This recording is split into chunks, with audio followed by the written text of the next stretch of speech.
Hello everyone, it's Robin, the Artsy Bohemian, coming to you from my studio in Los Angeles, California. I am going to show you how to make a really cute tassel using shrinky dinks and some fibers. The last Tuesday I had made some shrinky dink charms and asked if you guys were interested, and you said you were, so it's not hard. It's really fun. It's kind of addicting. So what you're going to need is some shrinky dinks or shrink plastic. You can get it from this company here. It's just shrinkplastic.com, I believe. Let's see. I'll leave the info down below. Oh, yeah, it's shrintydinks.com. And they tell you how to do it in here.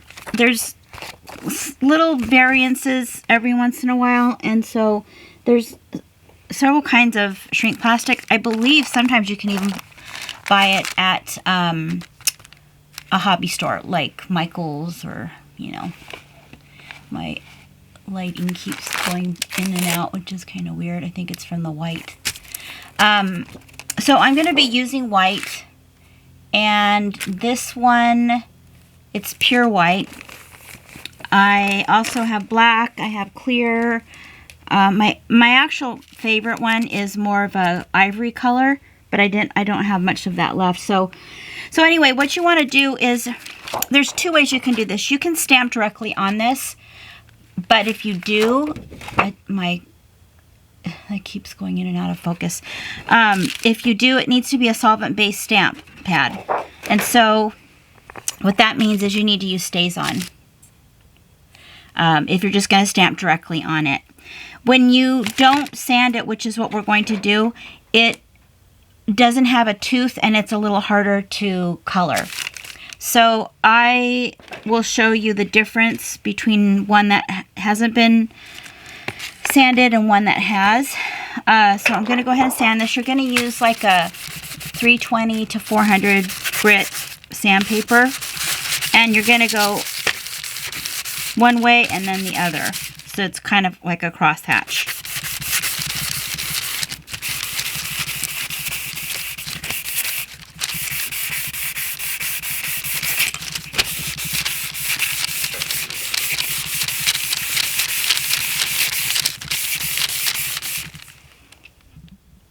So I sanded it down, and it just tones down the shininess. So that's the sanded side, and this is the not sanded side. So you can see how glossy that is.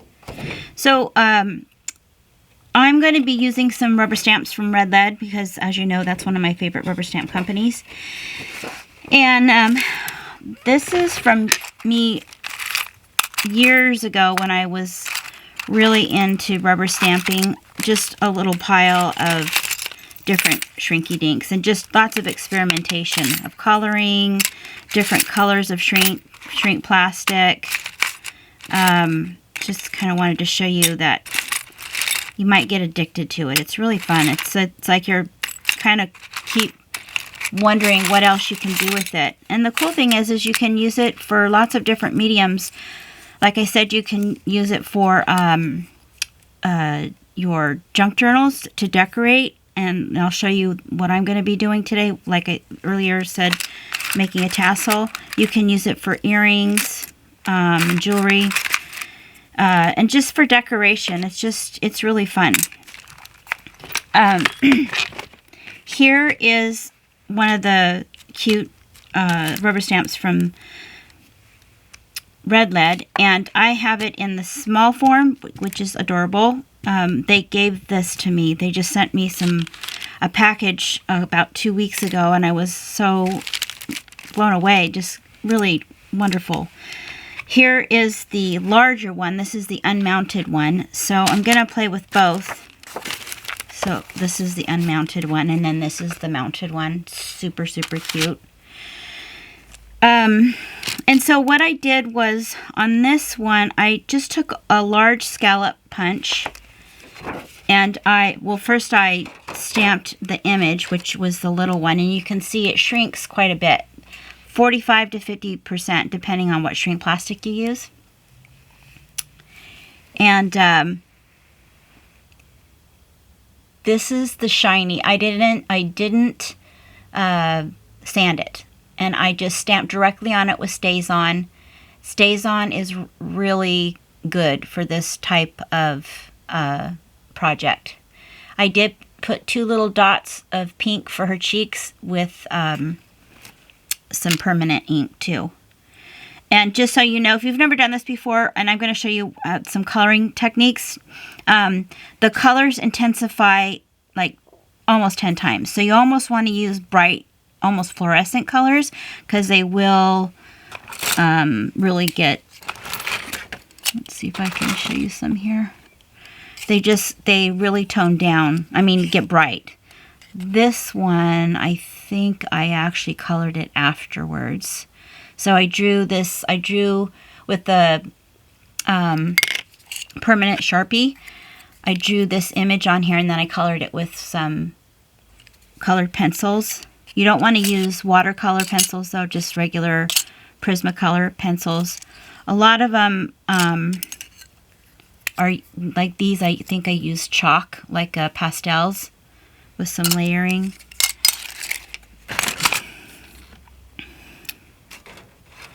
So I stamped the image, and then I took a scallop punch and punched it out, and that's what you see here. And you have to punch a hole in it first before you shrink it. So you're going to need the shrink plastic, some sandpaper, a fine kind of tooth sandpaper, a hole punch. Let's see, like an 1/8 of an inch hole punch, and a heat gun.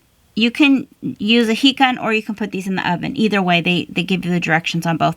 I always just use the heat gun because it's just convenient. I'm in my studio and my heat gun's right there. So, all right, so I have already stamped the cute little image here.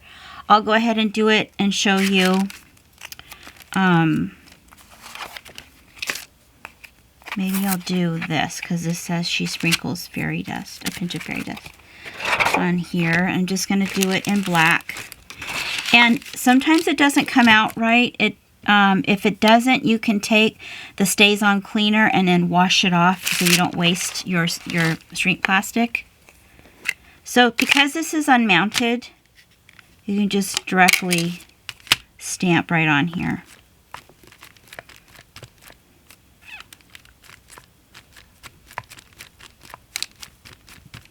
And the trick is when you stamp it on the shrink plastic is to not be so firm that you smear the image, and also not to be so light that it doesn't really stick. It's kind of tricky. So I'm going to take this.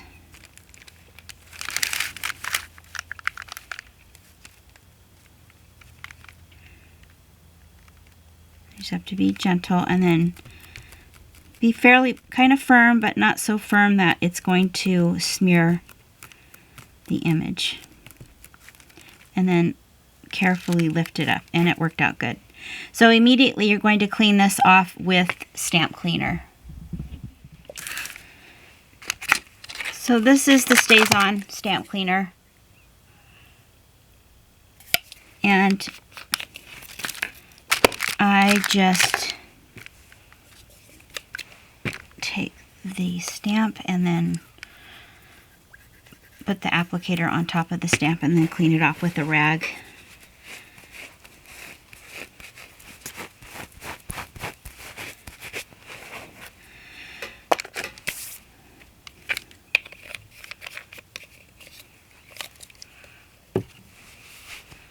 I'm going to cut this out, which is very strange. And so in other words, don't kind of turn, because it'll kind of crack the shrink plastic. And I know this is out of focus, but I can't help that.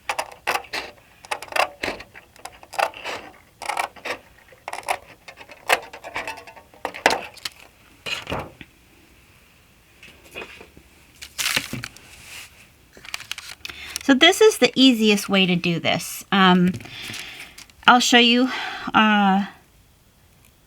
some other ways to color the shrink plastic. That's pretty quick.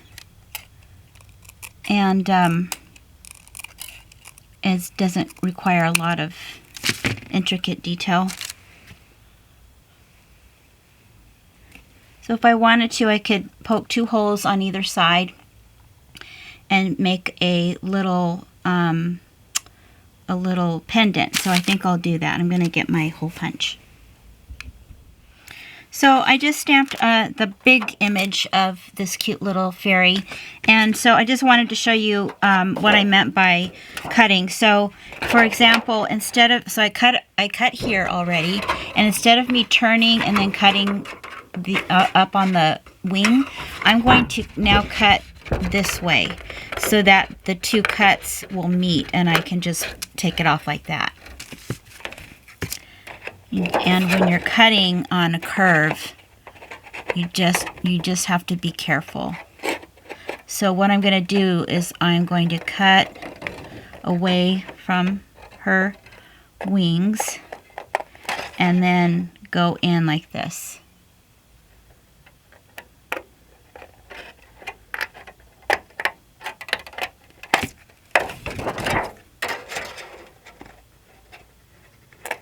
So that's what I meant. And then also apparently there is kind of a direction to stamp, especially large stamps like this.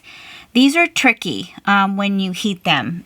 And I'll heat it in front of you, and hopefully, fingers crossed, it won't curl up on itself and like stick together, because that happens.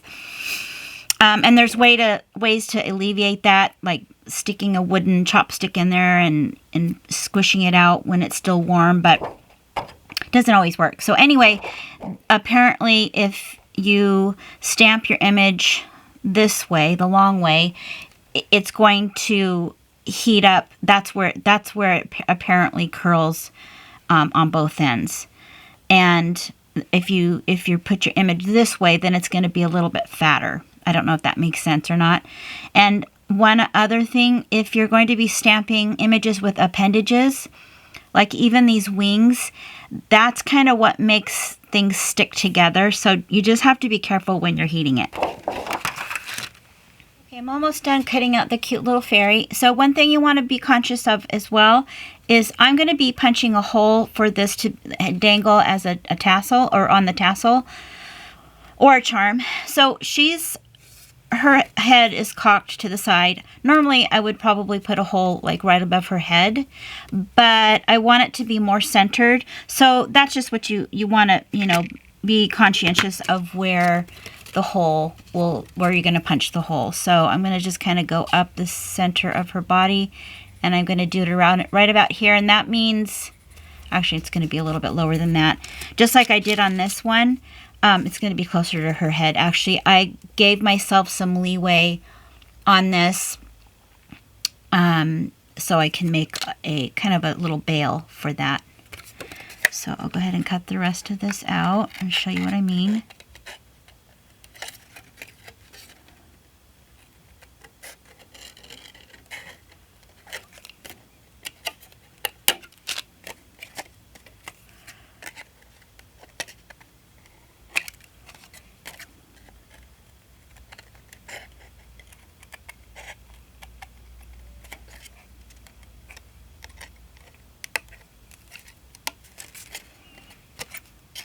And if it's, if you don't like it, you can always sand it a little bit. It's sandable once you shrink it.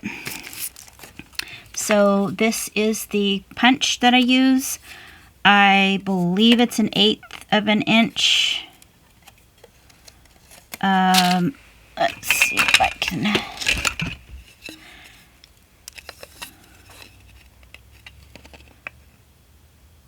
Yeah, it's not 1/16, it's 1/8 of an inch hole. Don't use anything smaller than that. This would be the smallest that you would want to use.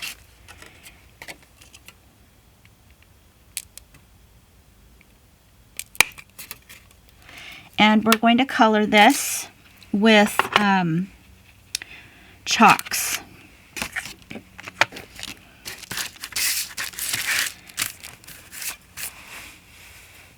I like using chalk because, and I actually also like using colored pencils, and my preference is the Prisma watercolor, Prisma color pencil, because they're the best. They're actually the best, I think, anyway. They're very opaque, and they really color very nicely. So I might do a mix of both. I might just do a little bit on here. And it's very, very subtle. If you,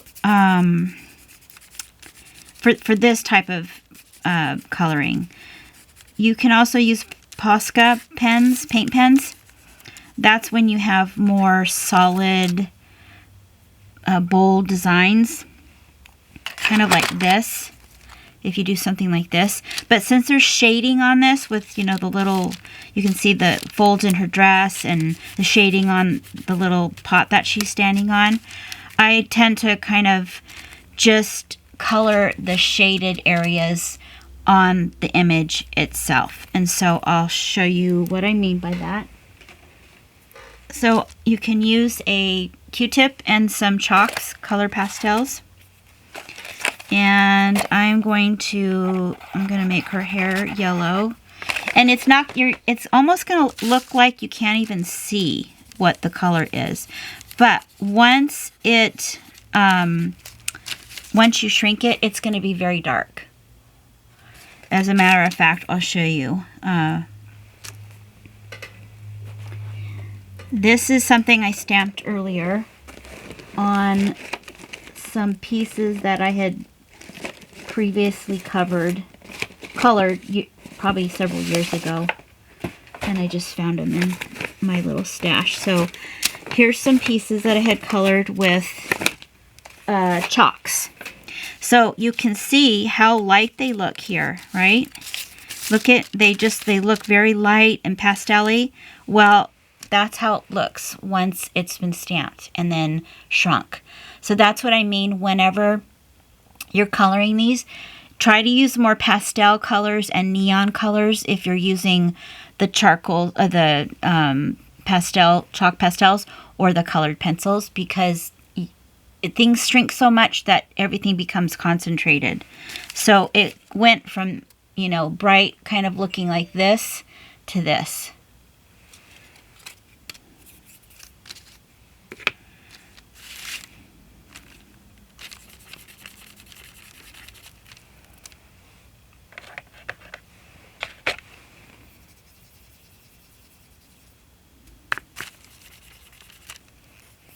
Sometimes you can scrape a little bit of the chalk if you have like a X-Acto blade, and then color it in there. I just use my fingernails. And kind of concentrate in the areas where the shading has already been done for you on the rubber stamp.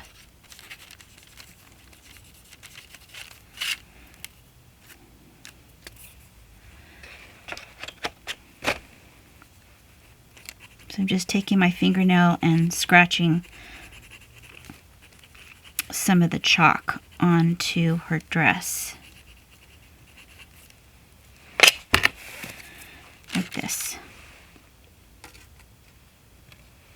And you can even take your finger and push the chalk in there. You could even use, I've used eyeshadow.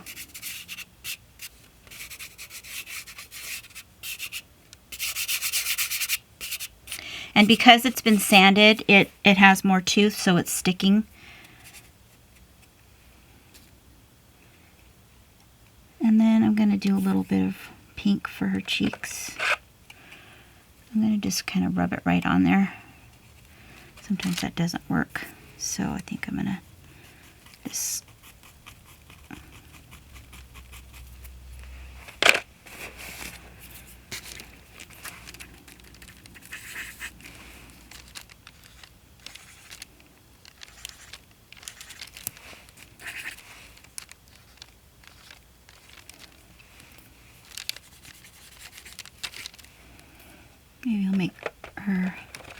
wings a little colorful.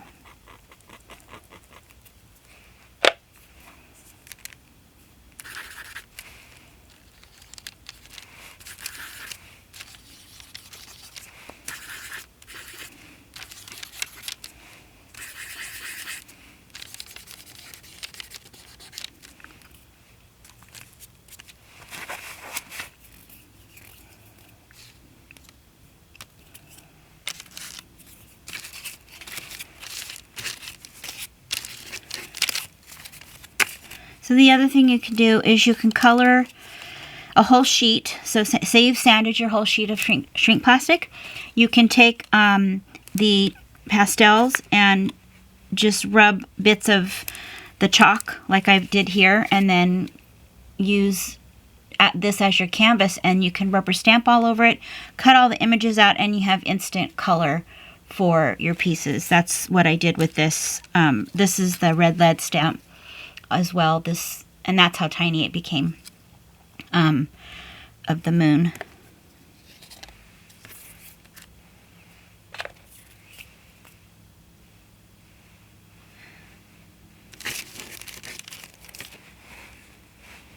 So I will just take a little bit. Here's one of my the Prismacolors, and I'm just adding some of this color in here. It's very light.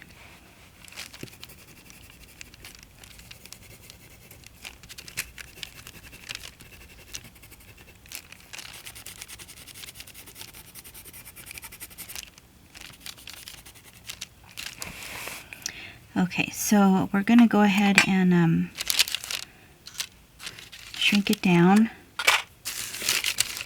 I'm just going to clean this off. Maybe I'll just rub some of this on here.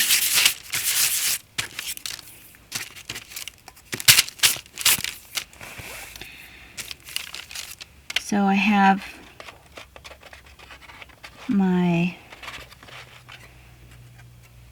color on here, and it is pretty light looking, but it will get darker. One other thing, because this is so tiny, and this is what it looks like when it's shrunk down. I always like putting rouge on my images, so you can take, this is a Faber-Castell permanent marker, and just put a little dot there on her cheeks, and then you can just take your finger and gently take some of it off, and then a toothpick and kind of smush it around.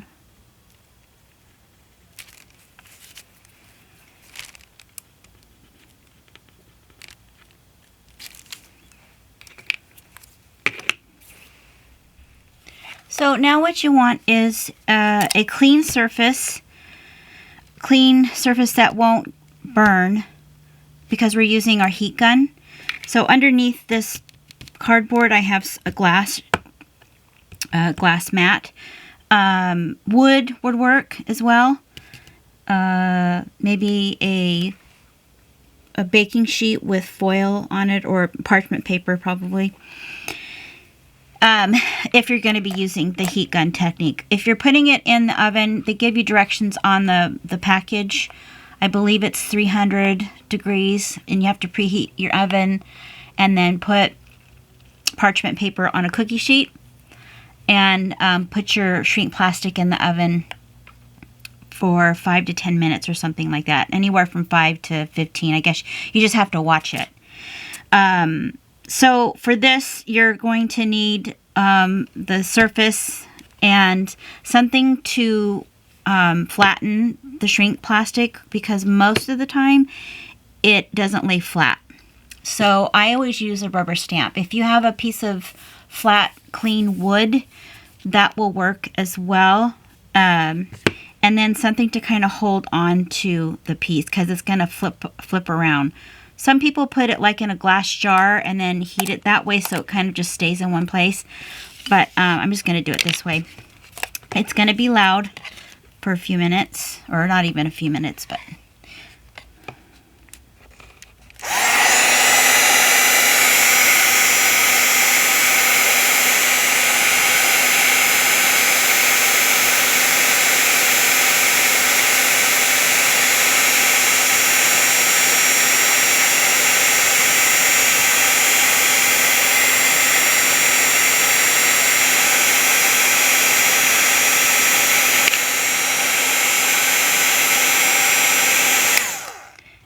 then just gently push it on it. And there you go. See how tiny it becomes? So darn cute. And then you can put a finish on it. And see how dark the purple? Remember what I told you? That is like so much darker now. And there's the little hole up at the top. So I could make earrings with these if I wanted to. My lighting is kind of weird. There's the hole. And then the image just comes out so clear. Her hair kind of looks purple. Doesn't look like the... Oh, I know why. Because I smeared a bunch of ink on... of the charcoal. Or pastel. So that is cute. And then you can put a sealant on it, which is what I did with the... it's not dry yet. With this... I don't know why my lighting is so weird. With this moon. And I just used the Crystal Effects. I'll show you in a minute here. What's it called? Darn it. Anyway. So I'm going to do the bigger one. And this is going to be a little trickier. So again, it's going to be loud.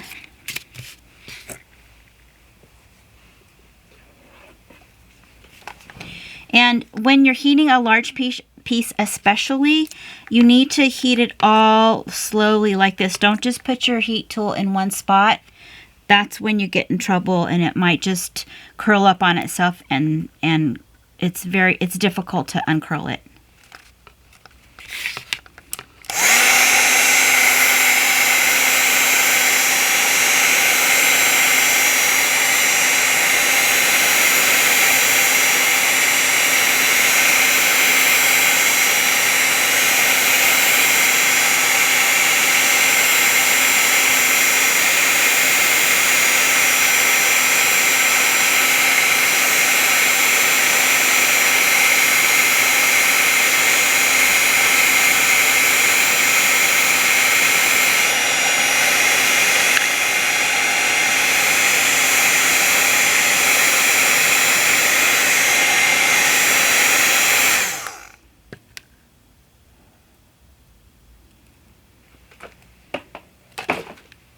Oh, that came out so cute.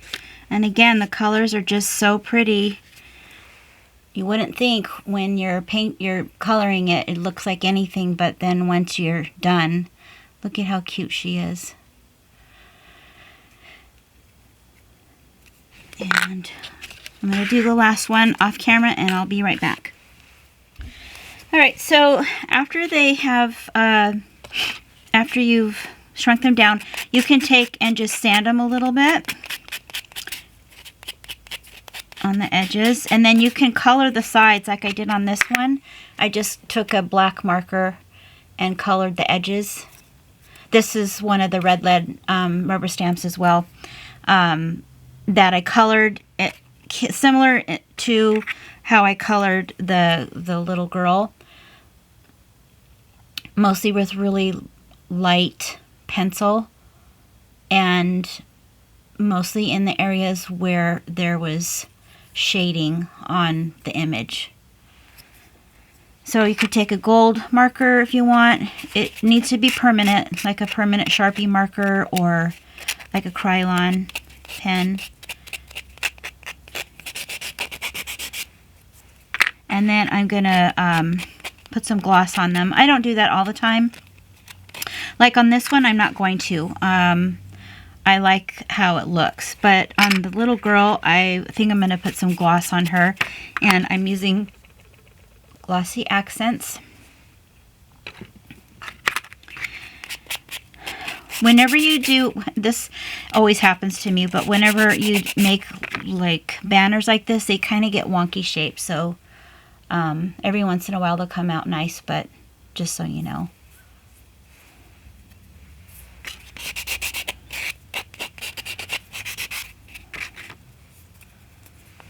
So this is a permanent Faber-Castell. And I'll go ahead and color that. You just have to Be a little careful.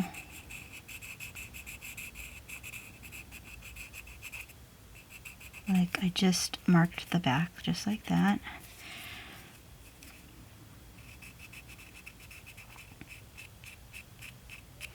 I'm going to go ahead and cover these with some gel first, and then I'll color that. I stamped another block of the red lead stamps. These are my go-tos all the time. And it's also unmounted on a block like this, so I just stamped the whole thing with Stazon and then stamped it right onto my sanded shrink plastic. This is what they look like. So they come unmounted as well.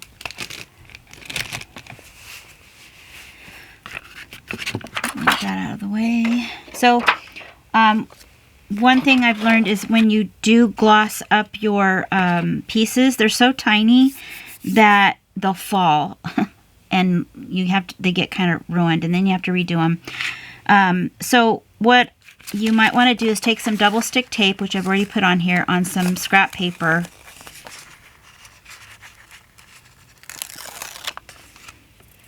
And then stick your piece down, so it'll just stay in place. And I'm not sure I'm going to do that one either. I'm going to do these two, I think.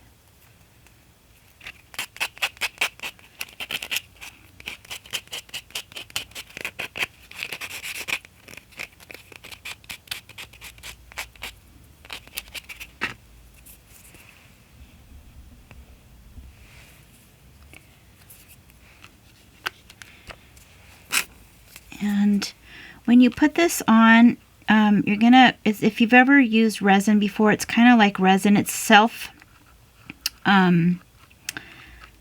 what's the word? It's self-leveling, but you kind of have to coerce it to go where you want it to go. So just look at it once you've put it on and see if there's any bubbles or divots in there, and then fill it in again.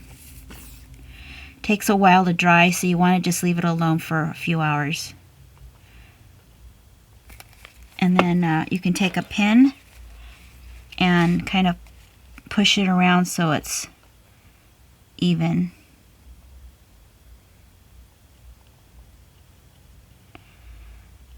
I believe you can use like a spray-on sealer as well. And inevitably the hole that you punched gets covered, so you have to go back and poke it about an hour later to reopen it. And even if you don't, it's no big deal. You can just poke a hole. It's not gonna completely close up.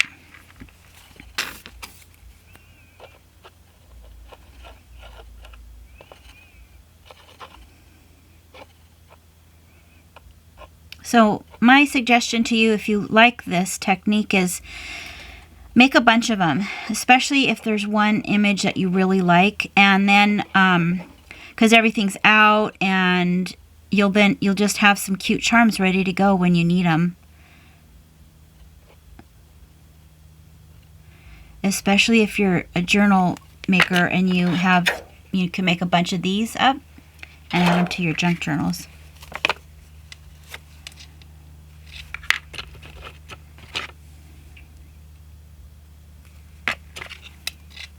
So I'm just kind of looking in the light, making sure that it's completely covered, and then just moving around.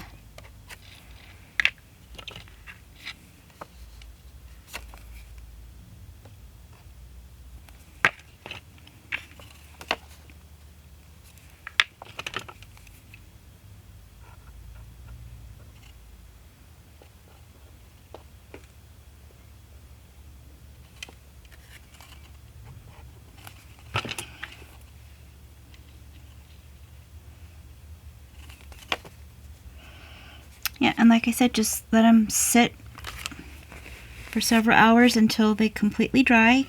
And this one's almost dry. And they just look so cute. They have this nice raised, shiny dome on them.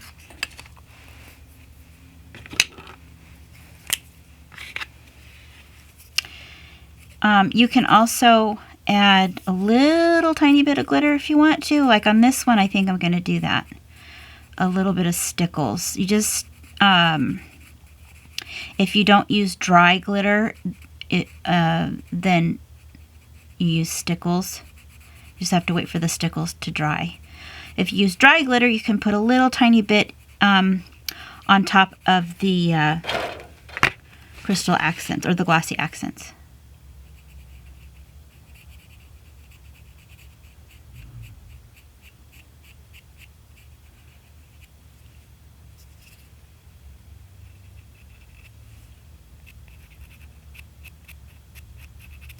So here's the stickles. This is my go-to. It's the icicle, super sparkly, and it does take a while to dry. Because it's kind of opaque, you're not going to put a bunch on there. I'm just putting a little bit and then moving it around, because it's not real transparent if you put, a bunch on there. But of course, since it's fairies, we have to do sparkles, right? So you're going to let that dry. And if you get marker on the back like I did here, you can just sand that off later. So I'm just going to stick this on the double stick tape. And I think I'm going to do her dress just all in glitter.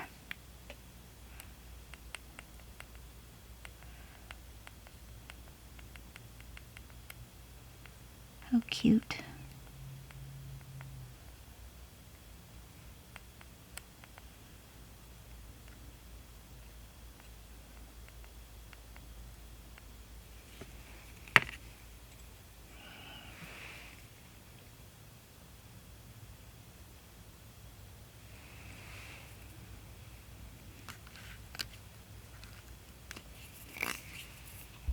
Alright, so the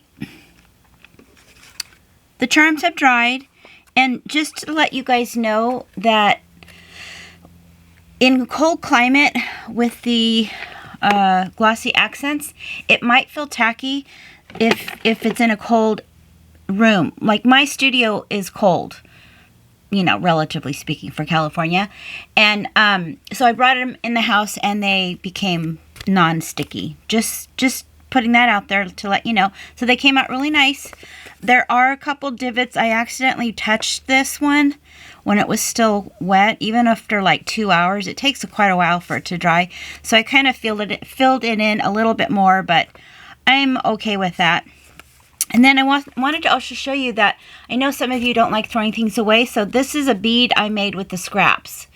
And all I did was I took some chalk and I chalked all of them up very randomly. No, they didn't make any sense. I just did lots of different colors. Then I heated them all and kind of kept squishing them together into this ball. And then I took a Posca pen and just kind of did some little extra colors on there. And this will make a fun bead because there's a hole in there already. And so those of you who don't like wasting your materials, especially plastic, you can make some fun abstract kind of beads with them. The other thing I also wanted to tell you was, a lot of us like everything to look kind of grungy and old. So I took a mustard color ink pad, and my lighting is so much better. I figured out I needed to adjust my camera. Of course, everything was sanded first. So on the sanded side, I had, stamped these. I cut them all out. And then I just inked them very lightly. You don't need to do a lot. Again, it'll darken. But look at how cool it came out. It looks like this old little tag on there. And so I just wanted to show you quickly. So I'm just going to ink it up. just like you do your paper. And it's going to be very light looking. You can barely even see it. So I'm going to heat that up and I'll show you.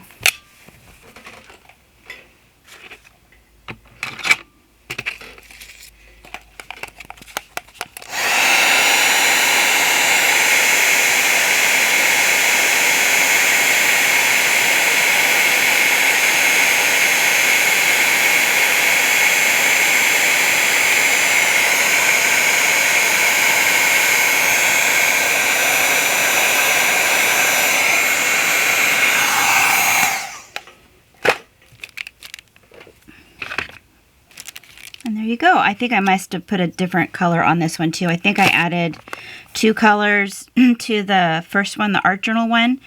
Kind of a brownish rusty color and a mustard color. But you can see, look at how well it makes it look old. Just a little bit of ink on there. How cute is that? So I punched them all kind of on the side so that I can just attach them to my junk journal. Isn't that adorable?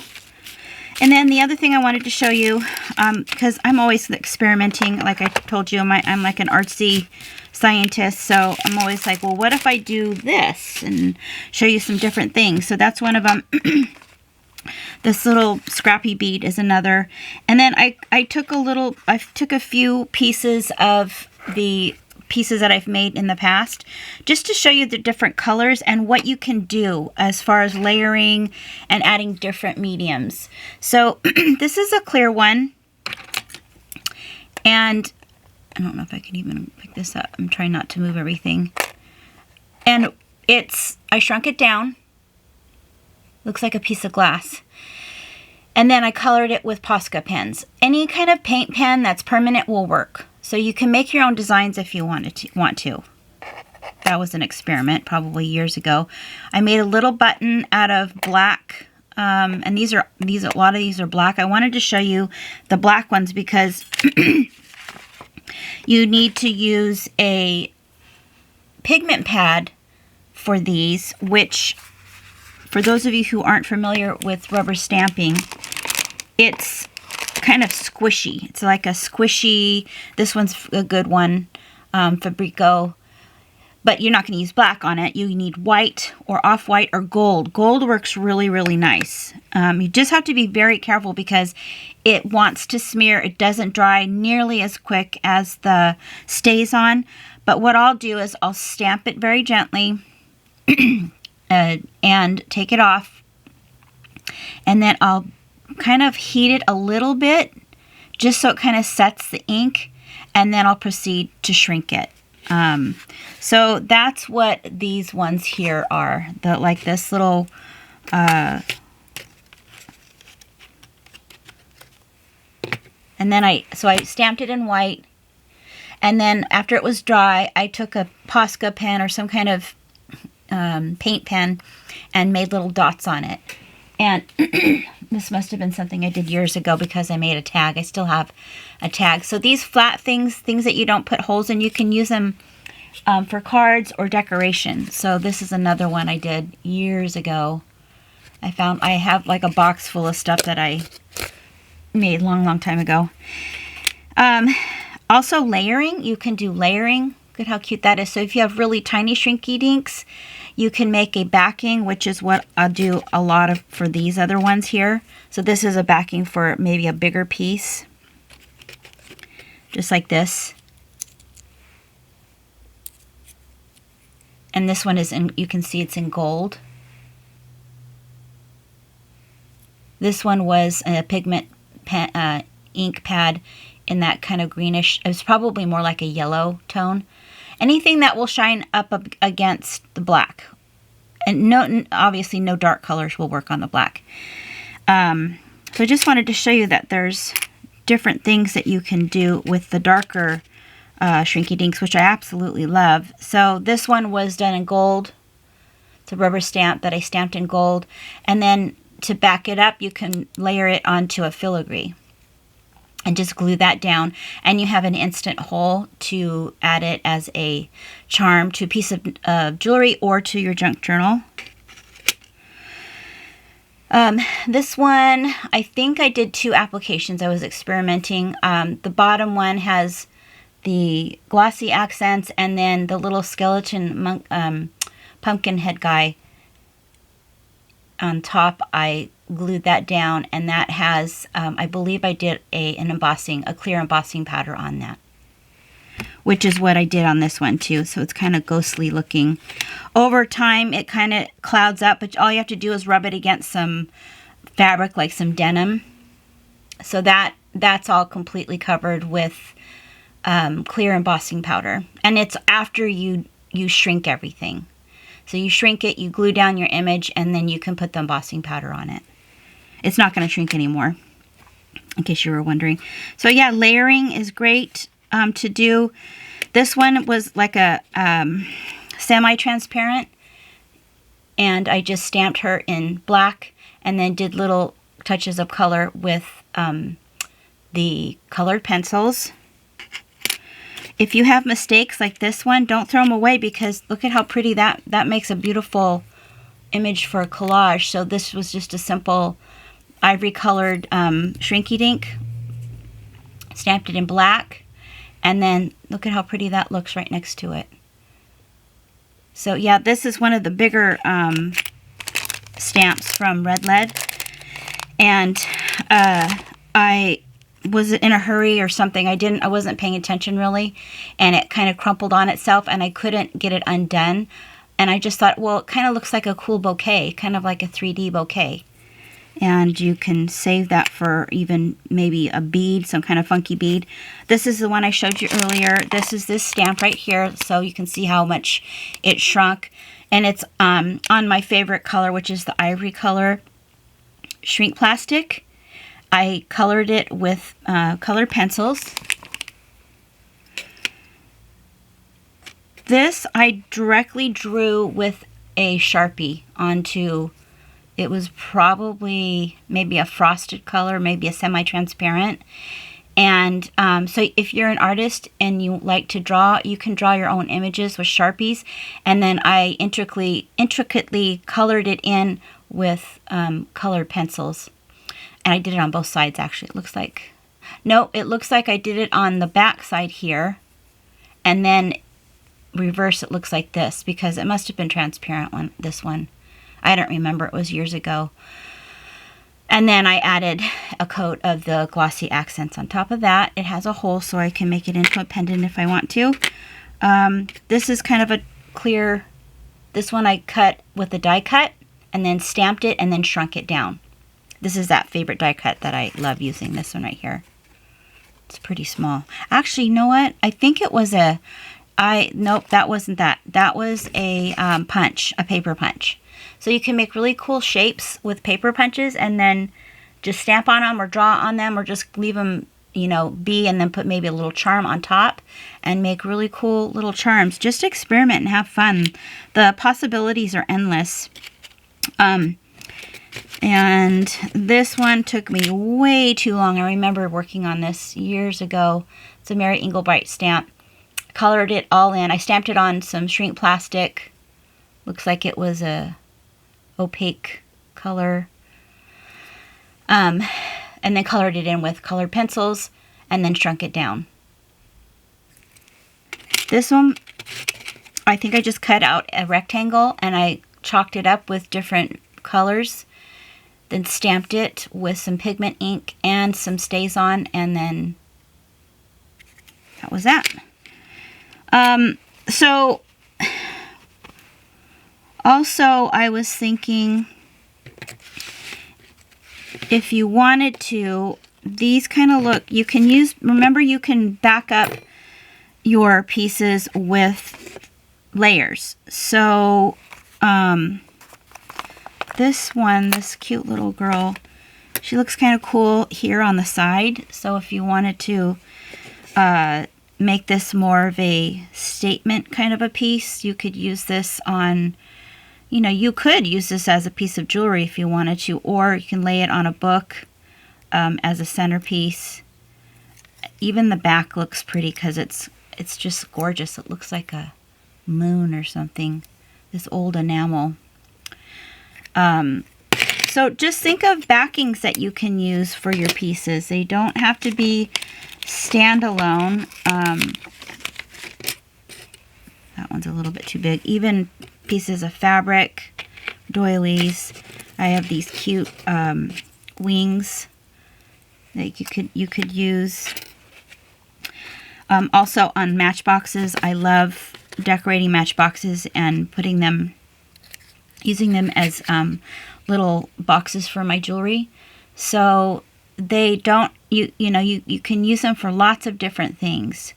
And they do kind of take a little bit of time, but like I said in the beginning, just make a bunch of them. Make a bunch, get a package or two of different colors, and just start playing around. The possibilities are endless. This isn't the only way to do shrink plastic. There's some amazing artists out there. Julie Haymaker does beautiful jewelry and she has these molds that you can buy. I think she has an online class. I'll try to find her link and leave it down below. She does beautiful colorings and 3D flowers with her pieces. So just go to town, have fun. Okay, so we're gonna I'll be right back. We're gonna start the tassel process. All right, guys, I lied. This video went on a lot longer than I thought. So part 2 will be next Tuesday, and we're gonna make a beautiful tassel. It's gonna kind of look something like this. Give you a little teaser, and I will see you next Tuesday. Thank you so much for watching. I really appreciate all of you.